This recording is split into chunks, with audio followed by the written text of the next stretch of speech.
dadka aan dirnay marka dadka aan dirnay waxaa jira dhaliilo guddi dadka aan dirnay maxay yihiin waa dadkii aad taqaaneen oo ugu habboonaa oo nidaamka heshiiska ah iyo dastuurka iyo sida lagu heshiiyey oo guddiga uu ku imaanayo rasmiga u waafaqsan waa taqaanaan guddiga doorashooyinka qaranka labadii qof oo nagala rabay waxaan ku dirnay dadka reer koonfur galbeed oo dhanna ay yaqaanaan nin la yidhaaha guurow waa taqaanaan waa ganacsado reer baydhabo ah waa siyaasi hore waa nin xilal badan dalka ka soo qabtay waa gobernatoore ka soo noqday gobolka bakool xildhibaan federaalka soo noqday wasiir soo noqday soomaaliya oo dhan taqaano haddana aanan wax xil ahaynin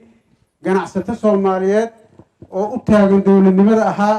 yuu ahaa ninka ugu horreeyen qornay ninka labaadna wuxuu ahaa nin aqoon-yahan ah oo reer koonfur galbeeda oo aad taqaanaan oo liibaan la yidhaaho oo naga kaalmeynayay arrimaha dastuurka iyo sharciyada labadii qof oo gudbinay labadaas qofay ahayn wax shaqo ahna mayna haynin wax mas-uuliyad ahna ma haynin dadkii waajibka ahaa in la gudbiyo oo ugu habboonaa yayna ahayn labada qof oo aan ku darnay xalinta khilaafaadka dad la yaqaano waaye guddoomiyihii hore gobolka shabeellada hoose maxamed barre oo guddoomiyaha hadda laga qaaday xilka ka horreeyey oo muddo dheer inta iska joogay iyo nin aqoon-yahan ah oo cabdi maya waxaa la yidhaahaa cabdi maxamed sheekh la yidhaaho oo reer ingiriiska ah oo reer koonfur galbeed ah oo asagaba waqti yar joogay yaan asagana dirnay waxay caddaynaysaa marka aan tillaabo qaadayno inaan ka taxadirayno heshiiskii lagu soo heshiiyey oo ahaa qofka ka mid noqonayo guddiga inuu yahay qof mas-uuliyaddaas qaadi karo wax xil ahna aanan haynin loo qaateerna ah bulshada dhexdeedana sumcad iyo sharaf ku leh lana aamini karo inuu yahay dadka reer koonfur galbeed oo dhanna waa ku qanacsan yihiin waana ku faraxsan yihiin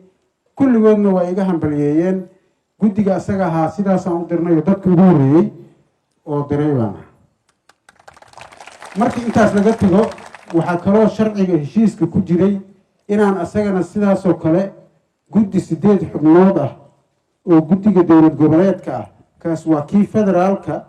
kanna waa kii stateka inaan soo saarno oo shaqadii hoose ugu muhiimsaneed guddiga qaban lahaa haddana ayadana ninkii ugu horreeyey sorry waxaa iga horreeyey saaxiibkay waare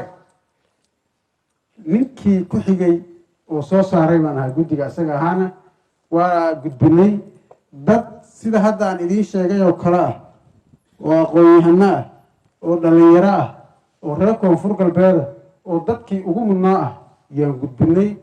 oon ugu gudbinay ra-iisul wasaaraha wax marka shuruudihii guddiga ahaa oo lagu dhinaa ma jiro annaga oo u diyaar garoobayno heshiiskii lagu heshiiyey inaan fulino siduu ahaana aan u fulino siduu ahaana ugu dhaqan galo wax daleyda ama daah ah ama dib u dhacahna uusan dhicin aan ka fikirayno yaa waxaan go-aansanay tillaabo kasta oo lagu heshiiyey inaan waqtigeedii ku qaban oo waqtigeedina aan ku gudbino sidaa la socotaan markii guddi la sameynayo annaga doorashadii waa joognay 2016 hadda markaan sameynaynay ilaa waa sidii wixii aan horey usoo marnay waaye dad badan oo saaxiibo ah yaa waxay iga codsadeen in guddiga qof ayaga ay yaqaanaan ama qaraabadooda ah lagu daro waxaan ku qanciyey kan aan keenaya annaga dhanbarna wada anfacay maxaa yeelay cadaalada laga rabaa asagaasaa cadaalad samaynayo marka adinka oo dhan la idinma heli karo inuu nin walbaba qof keensado oo guddiga loogu daro sidaas darteeda mas-uuliyaddii aniga la isaaray waxaan u gudanayaa siday ahayd dadkii ugu habboonaa oo heshiiska ku qornaa oon wax shaqo ahna haynin wax xil ahna aan haynin shaqadaana ka soo bixi karo una diyaarsan yaan keenayaa ku raalli ahaada marka ma dhibsanin muhiimna ma aha guddigeed waa cadaalad in la helo dadka adiga ku soo dooranhayo iyo guddiga shaqada uu qabanayo inay shaqo hufan ahaato lagu kalsoonaado yaa muhiima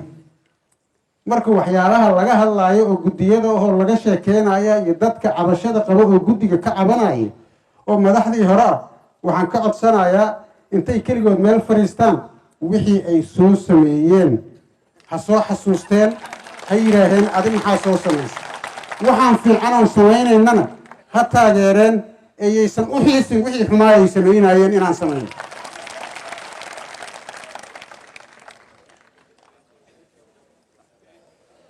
waxaan ogahay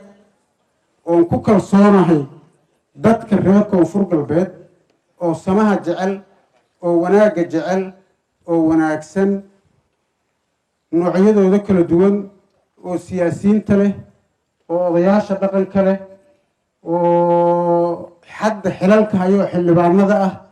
iyo kuwa kale oo rabaan inay tartamaan intaba inay ku kalsoon yihiin guddigaas aan samaynay iyo maamulkooda koonfur galbeed ayna ka heli doonaan cadaalad iyo doorasho xor iyo xalaal ah oo transbaranti ah oo ay ku kalsoon yihiin deegaankooda taasaan aaminsanahay min dhaqan ilaa iyo dhallinyaro iyo aqoon-yahan qof kastoo reer koonfur galbeeda waa ogahay oo wanaagga jecel oo aan xanuunsanayn inuu ku faraxsan yahay waxa aan samaynay uuna ku qanacsan yahay raallina uu ka yahay doorashadan inuu ka heli doono cadaalad doorasho feera xor iyo xalaala nabad ku dhacdo lagu kalsoon yahay inay imaan doonto waxaa ogaanaysaan dadka soomaaliyeed meel walbay joogaan aan u sheegayaa un ballanqaadayaa aniga ma garanayo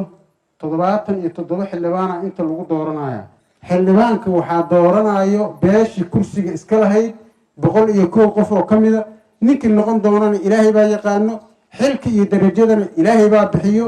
aniga ma bixiyo annaga waxaan fududaynaynaa maamulka iyo guddiga doorashooyinkaba inay doorasho sidaan hore u ballan qaaday xor iyo xalaala dhacdo cidnana aan lagu dulminin nin walba ha ku kalsoonaado ilaahaygii abuurtay iyo dadkiisa iyo deegaankiisa iyo maamulkiisa ha ku kalsoonaado intaas way waxa annaga nagala rabo facility-ga maahan annaga waxba ma qorayno waxnama dooranayno markaan intaas ka gudbo waxaan rabaa sidii heshiiska uu ahaa waqtiga wuu socdaa in dadka soomaaliyeed iyo madaxda annagana la midka ahoo dowlad goboleedyada aan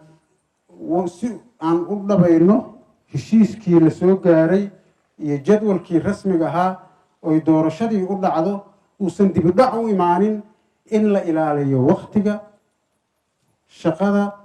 sidii ay ku socotayna loo socdo madaxda kale ee soomaaliyeed ee saaxiibadanada kulliiga ah ee aanan guddiga ka soo dhammaanin ay guddi lagu kalsoon yahay oo ay ku faraxsan yihiin ay noo soo diraan tababaradiin uu bilaabo sidii heshiiska ah bishaan hadday dhammaato December wuxuu ahaa qorshaha 15 ilaa 10 in aqalkii sare doorashadiisa ay bilaabato annaga marka diyaaraan u nahay guddigii waa gudbinay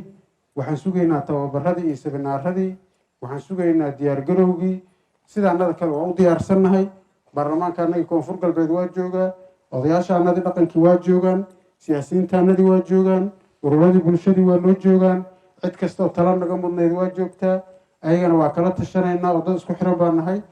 marka waxaan rabnaa si doorashadii waqtigeedii uu ugu dhaco in dardar la geliyo dowladda federaalka iyo dowlad goboleedyadaba sidii lagu heshiiyey heshiiska u ahaa inay ku socoto shaqada oon ku fulino taas way tanaan codsanayno midda kale markii doorasho ay dhacayso sida hadda aan kasoo sheekeeyey oo doorashada la aadayo waa iska dhaqan soomaaliyeed waxaa jirta baqdin tiro badan waxaa jira walaac tiro badan waxaa jira shaki tiro badan oo wax annaga keligeen lagu koobanna maaha waxa dunyada dhan ka jira waaye waa la shubanayaa waa lagu shubanayaa waa la isku cabirayaa waa la boobayaa waa la qaadanayaa waa la riixayaa waa la isoo jeedaa waa walaac wey waxaan rabaa marka dadka Soomaaliyeed gaar ahaan siyaasiyiinta soomaaliyeed meel walba ay joogaan annaga waajibaadkana saaran waxay tahay inaan baarlamaan soo saarno baarlamaankaas mas-uuliyaddaa saaran musharaxiin madaxweyneha imaan doonto ayagana waxaa laga rabaa inay baarlamaankooda ay sugaan oo baarlamaankaasna mas-uuliyaddiisa uu qaato oy kala hadlaan sidii lagu dooran lahaa wax hadeertaan cabir samayn karo iyo qof maanta doorashada berita dhici karta isku cabiri karo iyo qof siday tahay sheegi kara male ilaahay unbaa og marka nin kasta oo siyaasi ah oo walaac iyo qabo shaki oo aaminsan in eex iyo ay imaanayso naf jeclaysi iyo qof jeclaysi waxaa nooga muhiimsan waxaasoo dhan dalka waxaan rabno waa dowladnimo waxaan rabno waa cadaalad waxaan rabno waa horumar waxaan rabno waxaa weeye soomaaliya oo dhisanto oo dowlad hesho ma ahan qof horumarkaas yaa noo muhiim ah muhiimadda aan rabno taas waaye waxaan rabaa marka dadka soomaaliyeed meel walba ay joogaan si waktigii doorashada ay ku dhacdo siyaasiyiinta iyo cid kasta oo walaaca qabto inay ilaahaygooda ku kalsoonaadaan darajada iyo xilka ilaahay baa bixiyo annagana ilaahay idankiis mas-uuliyaddana saaran sidii aan horeyba ugu dhaaranay aan waajibka u qaadanay yaan u fulin doonaa annagoona cidna jeclaysanaynin cadaaladna waa samayn doonaa waa noo sinaan doonaa dadka dhan sida uu maanta aan ka dhageystay cabdiraxmaan cabdishakuur 4.5 iyo annagoonan aadin waa idiin simannahay musharaxiinta waa suukaana mid waa dad soomaaliyeed nin walba nasiibkiisuu qabaa ninkii ilaahay nasiibkiisa ka dhigaan la shaqaynaynaa annaga dowladnimaan u taagannahay waxaan rabnana waa dowlad soomaaliyeed oon dhisayno marka si gooni ah waxaan rabaa inaan inta fariin oga diro saaxiibaday oo arrimo shaqo iyo daruufo siyaasadeed iyo caafimaad isugu jiro dalka uga maqan inaan idhaaho intii xanuunsan allaha caafiyo laakiin dowlad goboleedyada dhiman oo guddiga uu ku dhiman yahay in waxaan ka codsanayaa sidii aan hadda horey u sheegay si heshiiskii iyo shaqadii ugu dhaqan galo inay ayagana sida ugu dhaqsaha badan ay usoo dhammaystiraan guddiyadii shaqadiina ay u bilaabato doorashadii dalkana uu doorashadii uu galay aan ka dhamayno oo aan la gelin firaaq siyaasadeed iyo firaaq dawli uusan dhicin boosashinada la buuxiyo annaga shaksiyan sidaan hore inkugu sheegay waxaan diyaar u nahay dowladnimada soomaaliya waxaan diyaar heegan u nahay mar walbaba inaan dhismaha soomaaliyeed aan ka ahaano cidda ugu horeyso oo maxay ahayde qaban doonto inaan ka noqono yaan diyaar u nahay